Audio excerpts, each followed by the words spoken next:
Hello, gorgeous.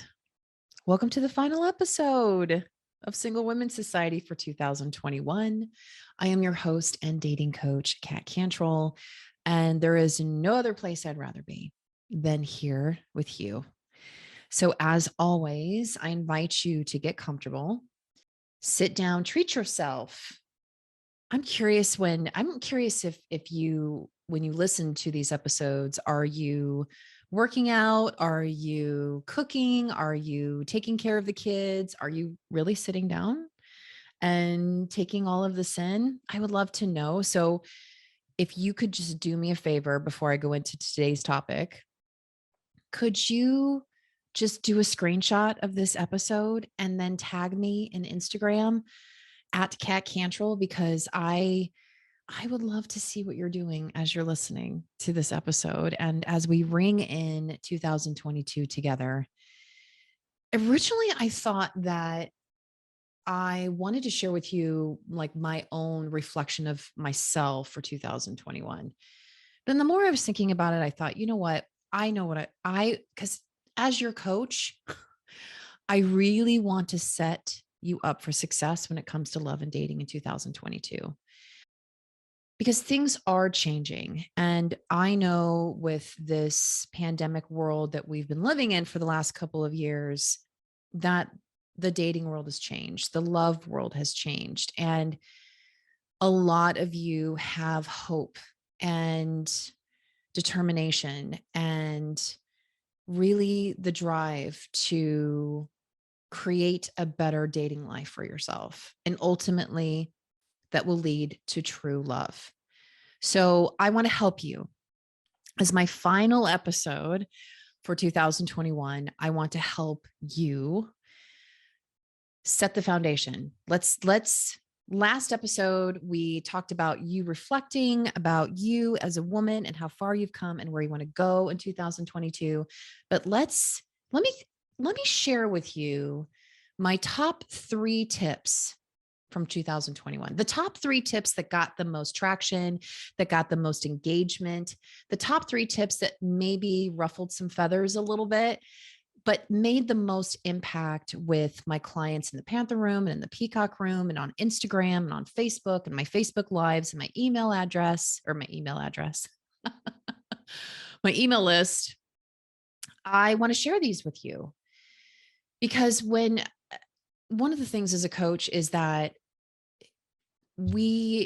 for me and my style of coaching is kind of there's just no fluff. I just basically tell you how it is. There's nothing fancy about it. There's no games. There's no really any kind of advice that I give you other than the advice that you truly need to hear when it comes to finding love. And so I want to take this episode and just get really raw with you. And you may not agree with these 3 tips, and that's okay too. I think that even though you may not agree with one of these tips, my goal is that when you disagree with me, you ask yourself, why do you disagree with me? Why is it that you push back? That's what I call when my clients push. I'm like, why are you pushing? Let's talk about why you're pushing back. So why you don't agree. And then from that point, if you don't agree and you figure out the reasons why you don't agree, kind of reflect on that a little bit. Because we know from patterns in the past, we know that ultimately it's led us to this point because of decisions that we've made, because of directions that life has taken us, it's led us to this point right now. And we know that what's happened in the past really hasn't worked. And so my goal is to hopefully just get you to open up your mind just a little bit more and welcome in these top 3 tips when it comes to finding love or dating in the real world. And I want to encourage you to kind of, you can sit down and write these things down because you're going to forget. We always forget. And so I always encourage you to, if you have some time, to sit down and write these things down. Okay. So here we go. We're going to jump right in. Number 1. So number 1 has to do with really has to do with online dating. So online dating is a reality. I would say majority of my clients in the Peacock Room are online dating.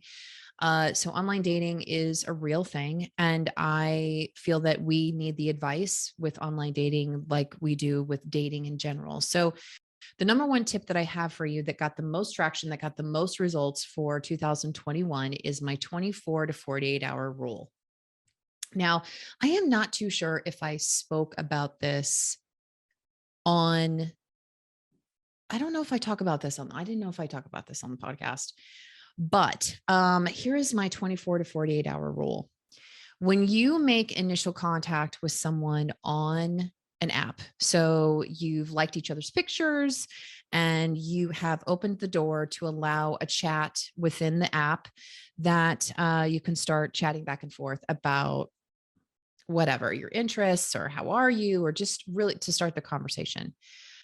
So the rule that I have is that it's in your best interest to move off of the app and into real time, meaning through WhatsApp or through your tech or through your phone number, whatever you feel comfortable with, get them out of the app and into real time, into real life. Because what happens is if you're truly interested in this person, you're going to want to get to know them. And in this society that everything is moving so fast and so quickly, and our attention spans, I mean, now they're saying like when I'm creating Instagram reels, it's like 5 to 7 seconds. That's all I got. And you have to catch someone's attention within the first 3 seconds. So online dating is no exception to this rule. So while you have their attention, while they're communicating with you, get them off of the app and into real time within 24 to 48 hours. There is no need to get to know them by texting back and forth or having any kind of serious conversations in the app. The whole point of the app is to find a connection. You have now found a connection. It is your job to move them off of the app and into real time, because here's why. Number one, your time is valuable. One of the things that I hear women all the time tell me is that my time is valuable. I don't have time. Yeah, you're right. You don't.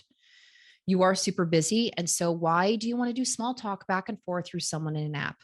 And the longer you communicate with someone in the app, the more they're going to lose interest.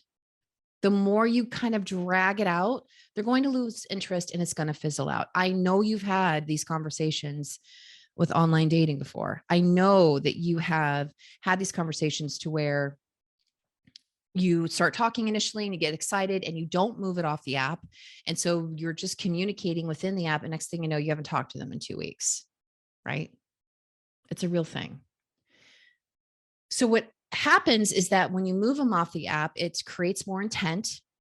You know that you have their interest. You know that they're interested because they are moving off the app with you.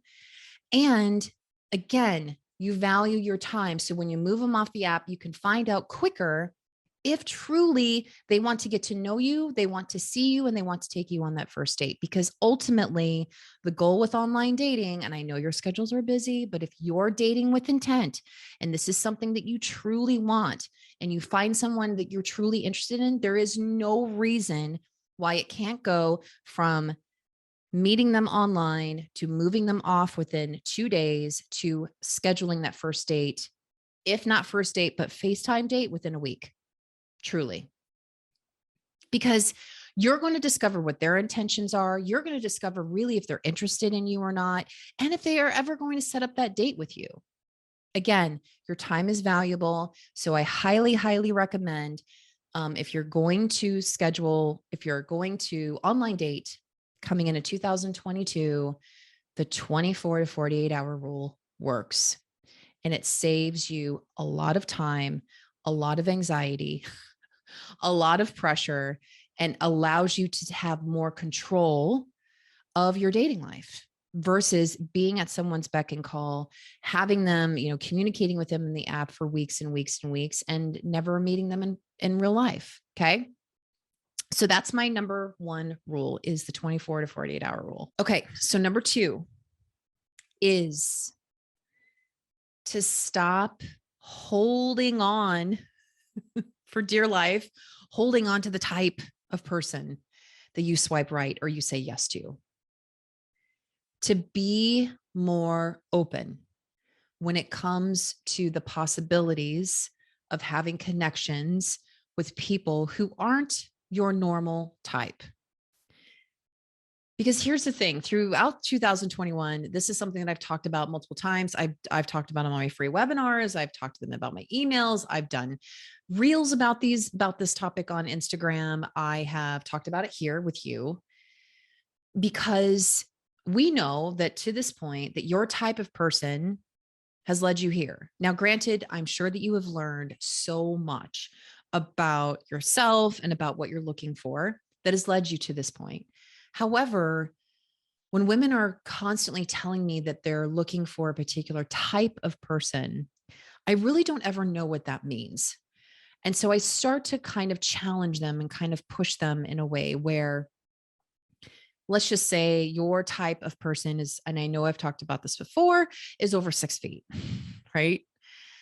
Well, again, you have to ask yourself now, if you're a woman who's 6 foot and taller, completely understandable, right? I completely understand it.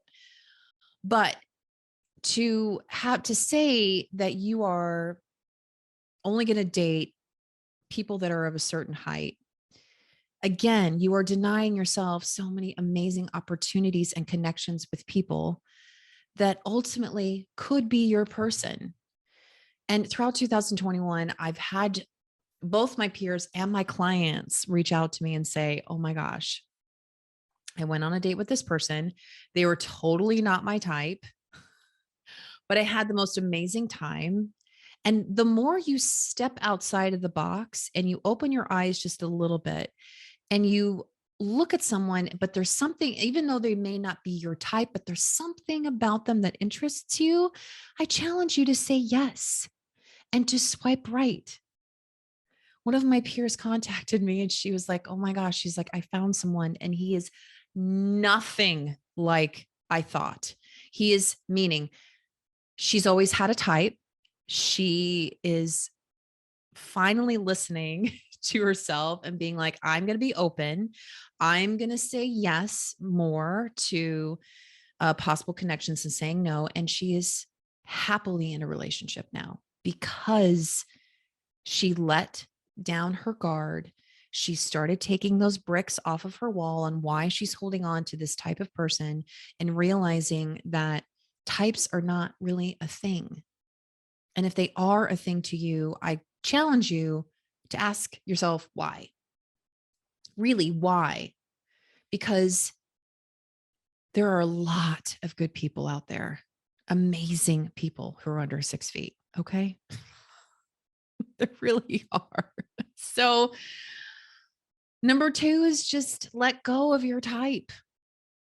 Think about like what I ask my clients to do. Think about the characteristics and values that you want to seek in someone, that you want to find in someone. And you're not going to be able to see these things because you're holding on to your type so tightly. So I'm not asking you to let go of it completely, but all I'm asking is just to be a little bit more open, which will lead me to my third tip for you when it comes to love in 2022 is to stop talking about love in a negative way. Completely. Stop saying that all men are this way, or I will never find love, or love is not meant for me, or must be lucky that you're in a relationship. Stop thinking that you're not capable of welcoming love into your life or that it's not available to you, because it is. It is. I promise you. If there's one thing that you take from this entire episode in 2022 is that you know that love is there. It really is there. It's just that sometimes we cannot see it when we are so closed off to it, when we're thinking that we're not capable of it, or the way that we talk about ourselves. One of the main things that I work with all of my clients is, how do you speak about yourself and how do you speak about love? Because as you're watching and listening to yourself, if you're going to speak negatively about love, let's just say, let me give you an example. All men want is sex. That's all men want. They just want sex. We all want sex, by the way, first. Second, if you say to yourself, that's all men want is sex, your brain is going to listen. Okay, well, all men want our sex is sex. That's a mouthful. Guess what? That's all you're going to seek. That's all you're going to see, because you're constantly telling yourself that this is the only thing that men want. And so that's all you're going to see in men. And that's what you're going to attract. We always think that there's like this magic formula or this magic text or this magic way of bringing someone into our life or manifesting them into our lives. And the top way truly that you can change all of this is how you view and talk about love. I'll never find someone. I'm going to find someone someday. True love isn't for me. True love is made for me. When you have a failed date, let's just say failed date, and I'm using that in quotes because every date really is a success because we've learned so much about ourselves every time we go on a date. But when you walk away from the date and it's not a connection, celebrate that connection and be like, well, I'm one step closer to finding my person now. I am one step closer to finding true love, because you're not going to find it unless you believe in it. And you're not going to see it if you're constantly speaking negatively about it. You're not. It's like that whole thing where we start talking about, I can't remember the name of what they call this. Like if I'm thinking about a yellow Volkswagen Bug, and then I go out throughout the day and I'm like, oh my gosh, I saw like 3 yellow Volkswagen Bugs. Well, it's because that's top of mind. I'm saying it to myself. And then that way my filter on my life changes, because that's all I'm going to see. I'm going to purposely be seeking out yellow Volkswagen Bugs. Try it. Try this. It works. It really does. So when you say things to yourself like, I deserve true love, I deserve success, you're going to listen to yourself and you're going to seek out opportunities and things that are going to reflect that. And it's going to attract itself, because when we believe in it and we open ourselves up, it absolutely will walk right in, because we'll be able to see it and welcome it in. Okay. Well, happy 2021, my love. I hope you have a wonderful, wonderful, safe, and happy new year. I have a lot of incredible, amazing events and things coming your way in 2022. And as a reminder, Game for Love is happening on March 12th, 2022. So you can always go to theheartagency.com to find out more information about being a contestant, or come and see me. We're having a big show, so I would love to see you. All right, my love, thank you for being a part of the world, for being a part of this podcast. And I'm just so grateful for you. And I love you to pieces. So thank you. Okay. All right. If you are watching on YouTube, please make sure to like, subscribe, and follow, and click the bell so every time we have a new episode, that you are the first to know. And if you're listening on Apple or Spotify, hi. I would love it if you would rate and review this episode or subscribe, because I want to make sure that you are the first to know when we upload a new episode. And if you are over on Instagram or Facebook, please come and follow me at Kat Cantrell. All right. 2022 is your year. You've got these top 3 tips. And if you need additional help when it comes to your love life, you know where to find me, and just send me a DM and let's chat. Okay. All right, my love. Well, happy new year. And remember, true love is waiting for you. And I will see you next time. Okay. Bye.